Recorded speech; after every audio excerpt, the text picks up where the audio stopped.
ባንቻየሁ ተፈራ እባላለሁ። የአማራ ክልል የቤት ሰራተኞች ማህበር ፕሬዝዳንት ነኝ። እንደ ክልል እንደ ባህር ዳር ከተማ አስተዳደር ደግሞ ተምሳሌት የቤት ሰራተኞች ማህበርም እንደዚሁ ሰብሳቢ ነኝ ማለት ነው። በ10 ዓመት ጀምሬ ወደ ቤት ሰራተኝነት ነው የገባሁት። ሰው ቤት ነው የቆየሁት። ከ10 ዓመት ጀምሬ የቤት ሰራተኛ የሆንኩበት ዋናው ምክንያት ወላጆችን በሞት በማጣት ነው። ሌላ እንትን የለውምና በ10 ዓመት ጀምሬ ግን የቤት ሰራተኛ በነበርኩበት ሰዓት የቤት ሰራተኝነት ስራ አይመስለኝም ነበረ በዛን ሰዓት እና ሰው በሚጠይቀኝ ሰዓት ሰው ቤት ነኝ ብዬ አላወራም።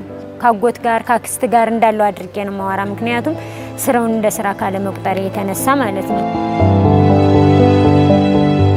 እስከ 8 ተማርኩ። ከ8 በኋላ የሚያስተምረኝም ሳጣ በመሀልም የተፈጠረ አንድ ችግር ነበር። በዚያ ችግር ምክንያት ትምህርቴን አቋርጫለሁ። የደረሰብኝ ጥቃት ጾታዊ ጥቃት ነው። በወቅቱ የ15 ዓመት አካባቢ ያለው ነው። ያው በተፈጠረው ችግር አረገዝኩኝ፣ ከዛም ወለድኩኝ። ያው ልጅ አሁን አድጋ የ15 ዓመት ልጅ ናትኝ ማለት ነውና በቤት ሰራተኝነት ተቀጥሬ ከኖርኩበት ቤት ነው ያ ነገር የተፈጠረ። ብዙ ጊዜ ያስተምራል እያልን ሚዲያ ላይ ያው እናወራለን። እኔም አወራለሁ ግን ሰው በዚህ እየተማረ አይደለም።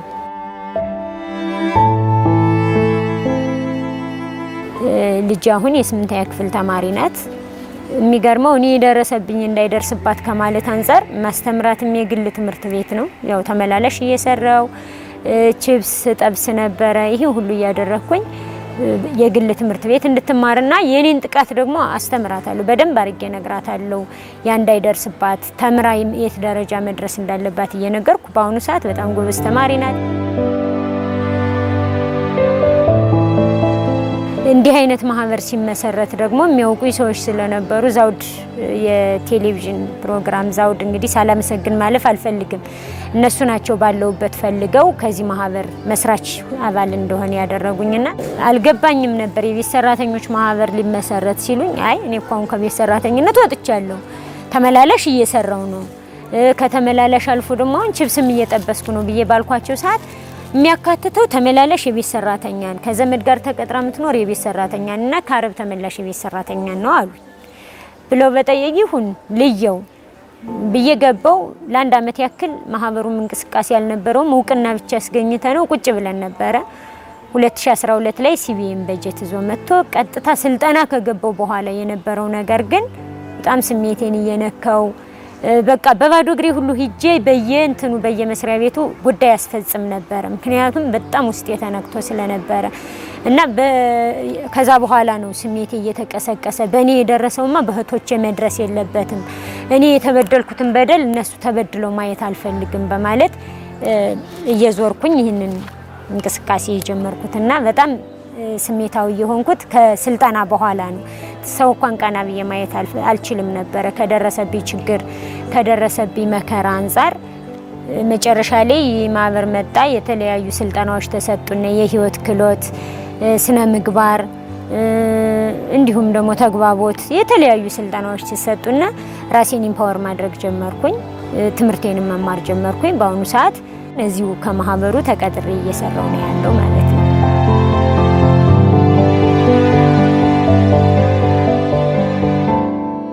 የአማራ ክልል የቤት ሰራተኞች ማህበር የተመሰረተው 2013 ይሁን እንጂ ከ10 ዓመታት በፊት ማርቆስ ላይ አዊ ዞን ላይ ምዕራብ ጎጃም ላይ ቆይቷል ማለት ነው። ከዛ በኋላ ቀስ በቀስ እንደ ክልል 2013 ላይ ነው የተመሰረተ። እንደ ባህር ዳር ከተማ ደግሞ 2011 ላይ ነው የተመሰረተ ማለት ነው። የመጀመሪያ ይህንን ማህበር ስንመሰረት የቤት ሰራተኞች ስራችን እንደ ስራ አልተቆጠረም፣ መብታችን እየተከበረ አይደለም፣ ስለዚህ በማህበር ተደራጅተን መብታችን ማስከበር አለብን በሚል አንድ ግብረሰናይ ድርጅት ድጋፍ አደረገልን። በዛ መልኩ ነው የጀመርነው። ይሄ ግብረሰናይ ድርጅት ሲቢኤም ይባላል። ሲቢኤም እንግዲህ በቤት ሰራተኞች ላይ በርካታ ስራዎችን እየሰራ ያለ ድርጅት ነው። ይህንን ስናደርግ እንግዲህ እኛ ለመብታችን እንታገላለን ስንል እነሱ ደግሞ በበጀትና በተለያዩ ነገሮች ድጋፍ ሲያደርጉልን ቆይተዋል ማለት ነው እና በዋናነት የተነሳንበት ስራችን እንደ ስራ ይቆጠር፣ የቤት ሰራተኝነት ስራ ነው፣ እኛም አግባብ ያለው ስራ እንስራ፣ ለአገልግሎት እንስጥ። መንግስትም ደግሞ ለኛ አግባብ ያለው የስራ ቅጥር እንዲኖር ያድርግልን በማለት የተመሰረተ ማህበር ነው።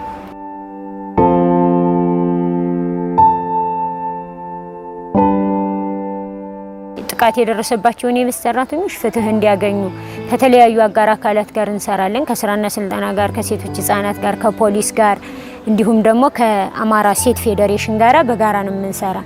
ልክ ጥቃቱ ሲደርስ ወደ ማን መሄድ እንዳለብን የአማራ የህግ ባለሙያ ሴቶች ጋር አብረን እንሰራለን። ከነዚህ ጋር በተቀናጀ ሁኔታ የቤት ሰራተኛ የሆነ ጥቃት ከደረሰባትና መታለኛ ካመለከተች ቦታውን የሚያውቁ መተው ያመለክታሉ። የማያውቁ ደግሞ ከአካባቢው የሚያውቅ ሰው ይደውልልናል። ሂደን ቀጥታ ፍትህ እንድታገኝ እንሰራለን። ምክንያቱም በእኔ የደረሰ እንዳይደርስባቸው አንድ እሱ ነው ጥቃት የደረሰባትን ወደ ፍትህ ማምጣት። ሁለተኛ ደግሞ መንግስት ህግ ማውጣት አለበት፣ ለቤት ሰራተኞች ህግ ማውጣት አለበት። ህግ ማውጣት ሲባል ስራው እንደ ስራ ቢቆጠር፣ በሙያ የታገዙ ቢሆኑ፣ ህገወጥ ደላላ እንደፈለገ ባያዘዋውራቸው ስራው እንደ ስራ ቢቆጠር ኑሮ ይህ ሁሉ ግፍና ችግር አይደርስም ነበረ። ስለዚህ መንግስት ህግ ማውጣት አለበት ብለን አሁን ባለውበት ቦታ ሁኜ የማደርገው አንደኛ ፒቲሽን አሰባስበን ለተወካዮች ምክር ቤት ይታይልን ጉዳያችን በሚል ይልከናል። ከዛ ውጭ ደግሞ እንደ አማራ ክልል ከፍትህ ቢሮ ጋር በመሆን አብረን ጋይድላይን እስከማዘጋጀትም ደርሰናል። ያ ማለት የኛ የራሱ የማህበሩ ግፊት ማድረግ እንግዲህ አቶ መርዓ ጽድቅን በአንድም በሌላ ማገኘናቸው እንዲህ አይነት ችግር አለብን፣ ይህ ህግ እስኪ ቢያዩልንና ይችን ነገር ቢያወጡልን ብለን ስንጠይቃቸው በበጎ ፈቃደኝነት ጋይድላይኑን አዘጋጅተው በእጃችን አስረክበውናል። በሚቀጥለው ሳምንት እንግዲህ ለሚመለከታቸው የክልል ሰዎች ይቀርባል የሚል እቅድም ይዣለሁ ማለት ነው። የአሰሪዎች ማህበር መሰረት ነው በራሳችን ተነሳሽነት። ማህበሩ እንግዲህ በቃ ከምንም ብለን የአሰሪ ማህበር መመስረት አለብን ብለን የክፍለ ከተማው ያሉ ተጽዕኖ ፈጣሪ የሚባሉ አሰሪዎችን በማሰባሰብ የአሰሪ ማህበር መሰረት ነው ማለት ነው። የአሰሪው ማህበር የቤት ሰራተኞችን ወደኛ እንዲልኩልንና ሌሎችንም እንዲቀሰቅሱልን በማለት እነሱም ደግሞ እንዳሰሪነታቸው መብታችን ይከበር የሚል የራሳቸውም ደግሞ እንግዲህ አሰሪ ብቻ አይደለም የሚያጠፋ የቤት ሰራተኛም እያጠፋን አሁን እያየነው ያለ በፊት በውጭ የምናየው አሁን ግን በእኛ እየተፈጠረ ያለ ብዙ ነገር አለ። ስለዚህ እሱንም ለማስቆም እንግዲህ አሰሪዎችም የራሳቸውን ይታገላሉ፣ የቤት ሰራተኞችም የራሳቸውን ይታገላሉ። ግን ቅንጅታዊ አሰራር እንዲኖረን በሚል የአሰሪዎች ማህበር የመሰረትንበት ሁኔታ አለ ማለት ነው።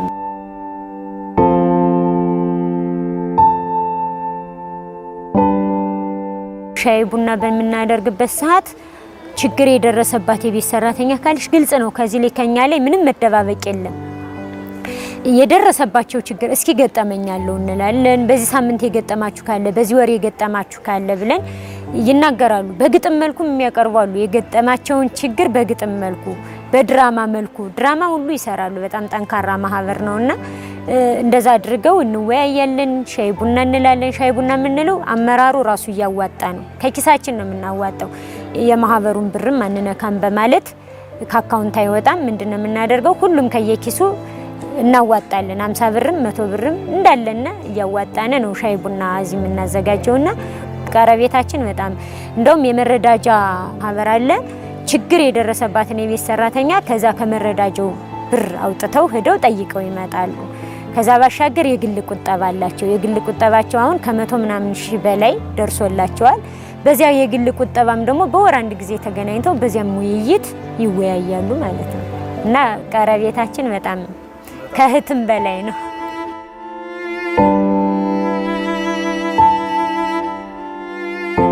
ቢሮአችን ላይ እንግዲህ ልጆችም ተሰባስበዋል፣ ከአንድ ላይ ነው ያሉት። ቡናም እያፈላነ ነው። እንግዲህ መታችሁ እንድትጎበኙት እንፈልጋለን ማለት ነው።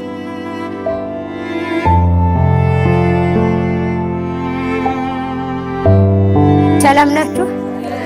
ቡና ደርሷል። ደስ ይላል። ደህና ናችሁ? እንኳን ደህና ቆያችሁኝ። በአሁኑ ሰዓት እንደ ባህር ዳር ከተማ አስተዳደር 2750 አባላት አሉ። እንደ አማራ ክልል ደግሞ 9200 አካባቢ አባላት አሉ ማለት ነው፣ በዳታ ቤዝ የተያዙ ማለት ነው።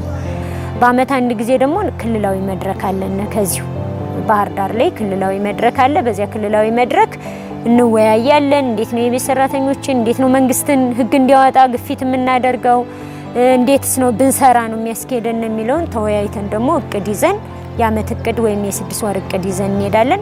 ከዛ ውጭ እንዳገር አቀፍም አለ ይሄ ማህበር ፌዴሬሽን አለና እንዳገር አቀፍ በ6 ወር አንድ ጊዜ ግድ ነው ተገናኝተን እንደዚህ እቅድ እናገዳለን እንዳገር አቀፍም እንሰራለን ማለት ነው።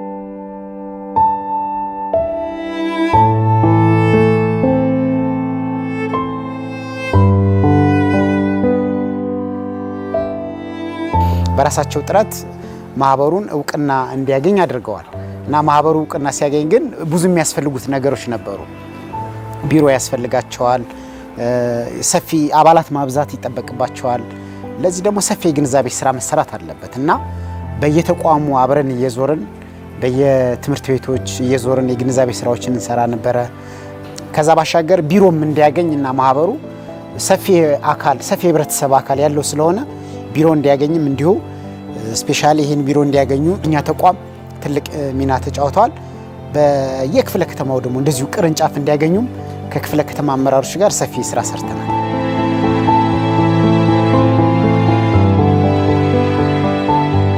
ብዙ ችግሮችን ፈቷል። እንኳንም ተመሰረተ የምትልበት በተለይ ቤት ውስጥ በጣም ብዙ ጉድ ያለበት ነው። ማንም ማያየው ነው። ጾታዊ ትንኮሳ ያለበት ነው። እኔም ብዙ የደረሰብኝ ስላለ ቤት ውስጥ እዚህ በፊት ይሄን ስልጠና ከማግኘቴ በፊት ብዙ አይነት ግፎችና በደሎችን ያየሁበት ስለሆነ የዚህ ማህበር መመስረት ለኔ ትልቅ እድል ነው። ትልቅም እንትን ነው። ለሀገሪቱም ቢሆን የሚጠቅም ነው። ቤት ውስጥ ብዙ ግፍና በደል እንዳለ ማንም አያየውም። የተሸፈነ ነው። መስሪያ ቤት ላይ ቢሆን ታየዋለ፣ ድምጽ ትሰማለ፣ ትወጣለታለ። ቤት ውስጥ ግን ማንም የሚሰማው አይደለም እና ይሄ በቃ አንዳንድ ስራ መቆጠር አለበት። ለቤት ሰራተኞች የሌለ ህግ አለ። ያ ህግ እንዲወጣ ያ ህግ ወጥቶ ገዥ ሁለቱንም የሚገዛ ውል ይዘው እንዲቀጠሩ የቤት ሰራተኞች እስካሁን ውል የሚባል አይታወቅም። ምንም ይመጣል፣ ይቀጠራል፣ ሲፈልግ አውጥቶ ይሰዳል። ደሞዝ ሊከፍልም ላይከፍልም አይታወቅም። በጣም ማረሰው አንዲት የቤት ሰራተኛ ተደፍራ ተጥላለች እና የኛ አባላት በጣም አርግዛለች። ደፍሯታል። 7 ወር ሲሆን አውጥቶ ጥሏታል። ከዛ በጣም ተሯሩጠው የኛ አባላት አንዲት የቤት ሰራተኛ ተደፍራ በ7 ወሩ አውጥቶ ጣላት ብለው አምጥተው ነገሩና ከዛ መጨረሻ ላይ ሄደን ልጅቱን ስናናግራት ሰውየውንም ቤቱንም ሁሉንም ነገር አሳየችንና በጣም ባለሀብት ነው እና ማን ይነካኛል ባይ ነው ሰውየውና ሄደው ሲያናግሩ የኛ ልጆች ናቸው በቀጥታ ሄደው ሲያናግሩት ማንንም አይነካኝም ነገር ሲል ቀጥታ ከፖሊስ መጥሪያ ወስደው ሰጡት። ከዛ ልጅ አይደለም ብሎ ካደ። ሲክድ ለአንድ ቀን ያክል አስረውት ዋሉ ፖሊሶች። ከዛ ፈቱት። ልጅቱ በወለደች በ42 ሰዓት አካባቢ ይታወቃል መሰለኝ ዲኤንኤ እና እስከ 42 ሰዓት እስኪሞላትና እስክትወልድ ድረስ አጋር ኢትዮጵያ ነው የቆየችው ልጅቱ። አጋር ኢትዮጵያ ከቆየች በኋላ በቀጥታ ልጁ የሱ መሆኑ እንደታወቀ ለልጅቱ በየወሩ ተገቢውን ተቆራጭ እንዲያረግላት ልጅቱን እንዲደግፍ እንዲከታተላት ተደርጎ ልጅቱ አሁን ቤት ተከራይታ ነው የምትኖርና በዚህ በጣም ደስ ይለኛል። በጣም ማለት እኔ በተለይ ማረሰው እኔ አንዷ ልጅ ተደብድባ ሰውነቷ ሁሉ ተላልጦ እኔ ያገኘናት መንገድ ላይ ነው። አልፈን ስንሄድ የት ነው የነበርሽው ስንላት ሰው ቤት ነው የነበርኩት። ግን ምንድነው ያለች ሴትዮ ይዘናት ስንሄድ ዘርፋኛለች ነው ያለች። ስንት ሺህ ብር 3000 ብር ዘርፋኝ ነው ሄደች ነው ያለችን። ልጅቱ ግን ተደብድባለች በኤሌክትሪክ ገመድ ጀርባዋ ሁሉ እስኪላላጥ ድረስ። ያንን ኬዝ ይዘን ሄደን እዚህ ጣና ክፍለ ከተማ ሴቶች ህጻናት ፖሊሶች በጣም ያግዙናል። እነሱ ጋር ወስደን ስናሳያት ሴትዮዋን አመጣቻት። እንዴት ታረጊያለሽ አለ። ዘርፋኝ ነው ብትሰርፍሽ ህግ የለም ወይ ለህግ ማሳወቅ አትችይም ወይ?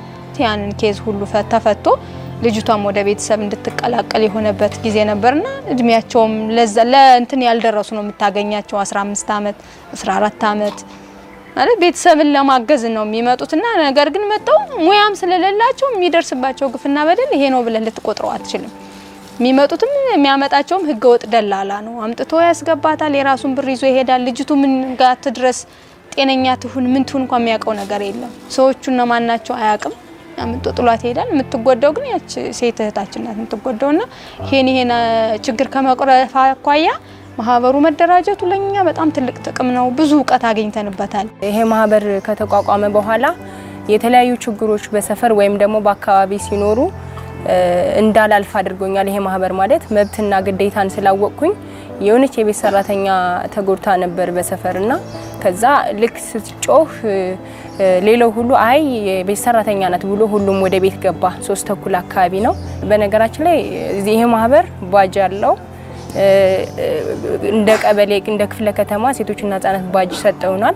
እየዞርን በየቤቱ የተመላላሽና የቤት ሰራተኞችን እየዞርን እንመለምላለን እና ግንዛቤም እንደዚህ እንሰጣለን እና ባጅ ነበረኝና የስራ አስፈጻሚ ያንን ለብሼ ሄጄ እኔ ግን ያው ይሄ ማህበር ባስተማረኝና ባሰለጠነኝ መልኩ ማለት ነው ምንድነው ወንድሜ ምናምን ብዬ ሳንኳኳ አይ እኔ እንደሆንኩ አወቀና ማለት በተለያዩ ቦታዎች ላይ ስለምንንቀሳቀስ እሱም ያውቃልና ሰውየው ከዛ ሰላም ነው አሰሪዋ ጋር እናቷ ጋር ነው ብሎ ነው ያስተባበለ። ከዛ ግን ልጅቷ ያኔም እየጮኸች ነበርና ማስታረቅ ጀመረ። ያን እዛ በኋላ ጧትም ሄድኩኝ።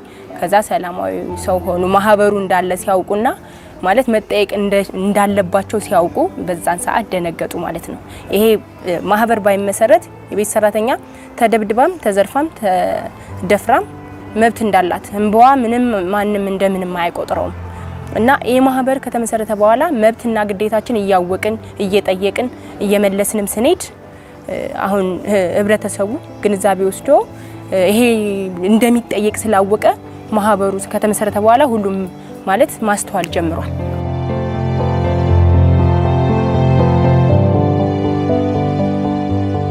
ከስደት ተመላሽ ነኝ። እዛ የነበረኝ ህይወት ያው ለኔ ጥሩ አልነበረም። ያው የሰራውበትንም አላገኘሁም፣ እንደጠበቅኩት አላገኘሁትም የሄድኩበትን ሀገር። አንዳንዴ እዚህ ያለውን በደል ስታስበው እነዛማ ቢያረጉም አይፈረድባቸውም ትላለህ። እነዛ በዘር በሃይማኖት በምንም አንገናኝም፣ ቢበድሉም እንደ ሰው ባያዩህም አትፈርድባቸውም። እዚህ ያለውን ደግሞ ግፍ ስትሰማ ማለት ነው። አሁን እዚህ በጣም ብዙ ግፍ አለ። ሰው ቤት ሲሰራ በጣም ብዙ ነገር አለ። ደሞዝ መከልከል ሁሉ አለ በዚህ ሀገርም ማለት ነው። እኔ አሁን ደሞዝ ለተከለከለች እህታችን ሄጄ ደሞዙን ሳሰጥ ራሱ የሚሰማኝ ደስታ ለኔ በጣም ጥሩ ነው። ለምንም አሰጥቻለሁም። ሄደን ሰብሰብ ብለን የልጅቷን ደሞዝ ለምንድን ነው የከለከላችኋት? ከኛ በላይ ከሆናችሁ ሌላ አካል አለ። የዛ አካል ግን ከመድረሳችን በፊት ለልጅቷ ደሞዟን ስጧት ብለን ደሞዝ ያስመለስንበት ደሞዟን ያሰጠንበት ጊዜ ሁሉ ስላለ እሱን ሳረግ በጣም ውስጤ በጣም ነው ደስ የሚለው። ለምን እኔ እንደዛ ብሎ የሚደርስልኝ አንድም ሰው ስላልነበረ ማለት ነው።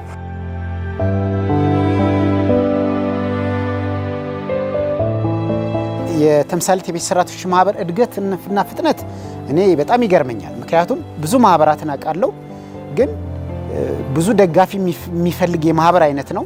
ምክንያቱም የቤት ሰራተኞች ናቸው። በዚህን ያህል ፍጥነት እድገታቸው ይገርመኛል። ለአብነት ላነሳልህ እችላለሁ። አንደኛ አሰሪዎች በማህበር እንዲደራጁ እና ስለ ቤት ሰራተኞች ግንዛቤ እንዲያገኙ ሰፊ ስራ ሰርተዋል፣ አሰሪዎች በራሳቸው ማለት ነው። ከዛ ባሻገር ተምሳሌት ከነበረው በጣት የሚቆጠር 40-50 አባል በሺዎች የሚቆጠር አባላት አሉት። አሁን አብዛኞቹ የቤት ሰራተኞች ሰልጥነው ሙያ ይዘው አይደለም በቤት ሰራተኝነት የሚቀጠሩት።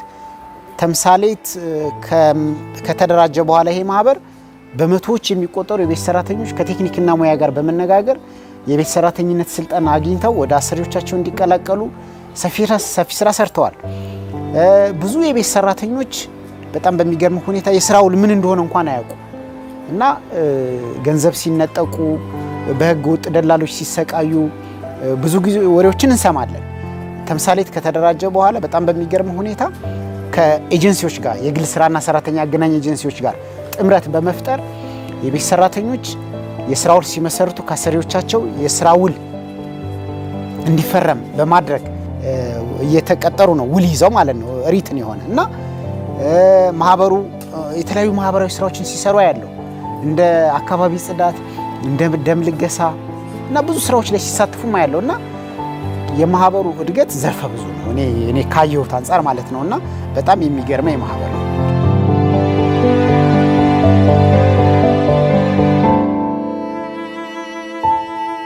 በየወሩ አለን በ27 የምንገናኝበት ደህና ነሽ ወይ እንዴት ነሽ ወይ ስራ ለሌላት ስራ እንድታገኝ እርስ በርሳችን እንነጋገራለን።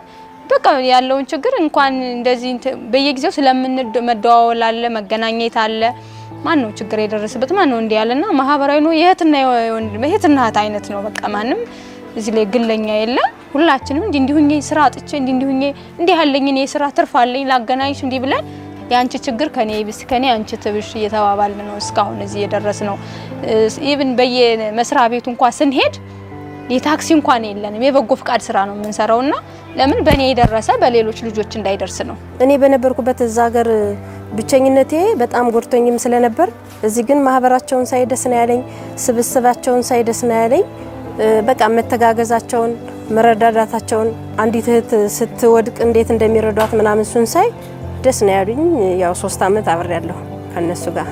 የዚህ ማህበር እኔ ትልቁ አንዱ ጥቅም ዘርፉ እንዲዘምን የማረግ ስራ እየሰራ ነው ብዬ አስባለሁ። ምክንያቱም በሀገራችን ላይ በርካታ ስራ ፈላጊ ያለ ብዙ አሰሪ ያለ የቤት ሰራተኛን የሚያሰራ ማለት ነው። ሶ ይሄ ማህበር መኖሩ ይሄ ዘርፍ እንዲዘምንና ሰፊ ግንዛቤ ስራ እንዲሰራ አባላቶቻቸው የሙያና የስነ ምግባር ስልጠና እንዲሰለጥኑ። ምክንያቱም እንደምታየው ጥቃት የሚያደርስ አሰሪ ያለ፣ ጥቃት የሚያደርስ ሰራተኛም አለ እና እንደዚህ አይነት ማህበራቶች በተጠናከሩና ባደጉ ቁጥር የማህበረሰቡ ግንዛቤ እያደገ ልዩ ህጎች የሚወጡበት የቤት ሰራተኝነት ሙያ እየተከበረ በዘርፉ የሰለጠነ የሰው ኃይል እንዲበዛ እና ዘርፉ ለሀገር መልካም ጥቅም ላይ እንዲውል የማድረግ ስራ ይሰራል ብዬ አስባለሁ። ምክንያቱም የምናየውም ለውጥ ይሄ ስለሆነ ይሄ ማህበር መኖሩ አሰሪና ሰራተኛ ተገቢ የሆነ ሰላማዊ የሆነ እናትና ልጅ አይነት አባትና ልጅ አይነት ግንኙነት እንዲኖራቸው ተጽዕኖ ያደርጋል ማህበሩ ማለት ነው። ልጆቹ ከገጠር እየመጡ ነው እየፈለሱ ስራ የሚገቡት አይደለ? በደላላ አማካኝነት እየተጎተቱ ያ ትገባና ብዙ ሳታቅ ሰው ቤት ትገባለህ። ከዛ ብዙ ግፎች አሉ። አንተም ስራ አይችሉም፣ የገጠር ልጆች ናቸው፣ ስራም አይችሉ። አሁን ግን ይሄ ተምሳሌት ማህበር እኛ ባለንበት ማለት ነው በማህበሩ የቤት ሰራተኞችን እየሄድን በር እያንኳኳን እየመዘገብን እየወሰድን ስልጠና ይሰጣል። ልጆቹ እንዴት መያዝ እንዳለባቸው ስልጠና ይሰጣል። የምግብ ሙያ እንዴት መስራት እንዳለባቸው ስልጠና ይሰጣል። ከአሰሪዎቻቸው ጋር እንዴት አይነት ሪሌሽን እንዲኖራቸው ስልጠና ይሰጣል። ይሄ በጣም ጥሩ ነው። አሁን ያለው ሂደት በጣም ጥሩ ነው። አንድ የቤት ሰራተኛ በፊት የት እንደወደቀች ራሱ የት እንዳለች መብቷን መግለጽ አችልም፣ ማንነቷን መግለጽ አችልም። ግን አሁን ይህ ማህበሩ በመመስረቱ ግንዛቤ ፈጠራ እየተደረገ እየመጡ ማህበር እየመሰረቱ በጋራ ኃይል ስትደራጅ ኃይል ነው። ያ ደግሞ ማለት መብትን ታስከብራለህ ማለት ነው።